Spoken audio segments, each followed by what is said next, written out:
That trap story of Pakistan is full of hasty and erroneous decisions taken to deal with dramatic situations in politics of Pakistan. Without blaming a specific era for this debt trap, let's have a short story first for easier understanding. Once there was Mr. P who loved to live the life to the fullest. He never thought about his future and spent all his money carefree. His spendings started to exceed his income, but it never worried him. To meet his growing expenses, he took a loan from a friend, but this never stopped him from spending more. Once his friend asked him to repay the loan, despite paying off loan from his income, he took another loan to pay it off. Then he started taking more and more loans without thinking how to create a repaying capacity. A time reached when no one was willing to give him more loans, as his uncle IMF downgraded his credit rating. Now Mr. P is not just worried about the debt amount, but also interest amount which has to be paid on those debts. It was not just habit of taking loans, but also his casual way of dealing with such situations which has brought Mr. P to this difficult situation. Only his uncle IMF is willing to give loan, but it comes with harsh conditions and restrictions. Now Mr. P is in debt trap.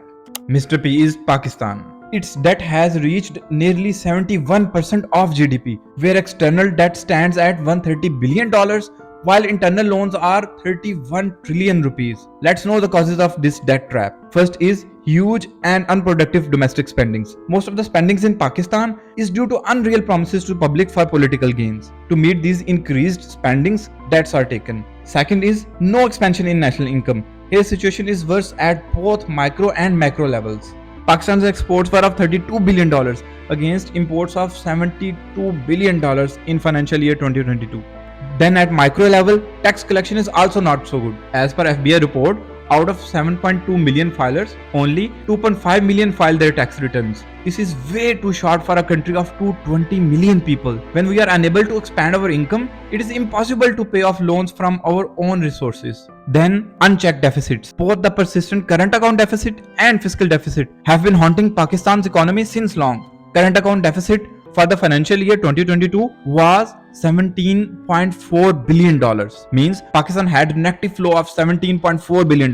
Then at domestic level, fiscal deficit was 5.1 trillion rupees. Means our expenses are 5.1 trillion more than our income. To tackle these deficits, we have to take loans.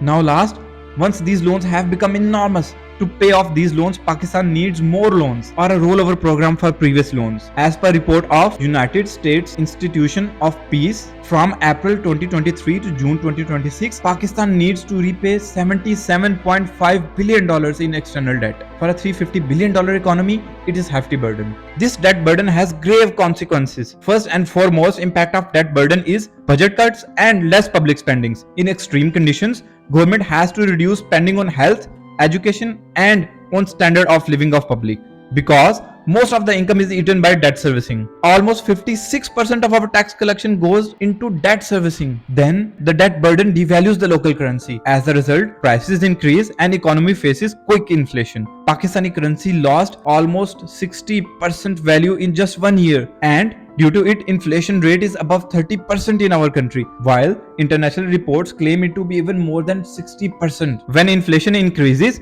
monetary policy has to react in form of increase in rate of interest. Rate of interest in Pakistan has reached 22%, which will discourage business loans and investments. Eventually, growth will slow down in coming years. Due to heavy reliance on foreign debts, sovereignty also gets affected. Debtors may impose their own conditions and restrictions on creditors. With the growing debt burden, some international organizations like Moody's, Fitch and S&P have downgraded our credit rating. It will restrain foreign investors and governments from providing loans and investment to Pakistan. Then comes the role of International Monetary Fund. IMF not just provides loans, but it also gives technical suggestions and monetary planning assistance to control economic evils. Its credit program is not just financial assistance, but a guarantee for investors and debtors that a country is not going to be default. This is why Pakistan is forced to agree to the conditions of IMF. Solution to all this darkness is consisted of 3 simple steps: earn more and borrow less, earn more and not borrow at all, earn more and make surplus. As one of the root causes of borrowing is false political promises, so all political parties have to sit together to form a charter of economy.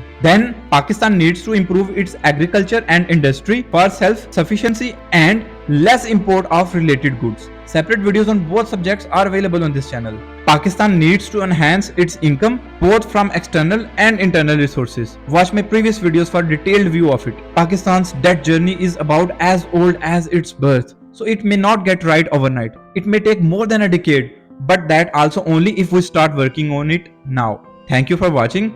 Please subscribe for more videos like this.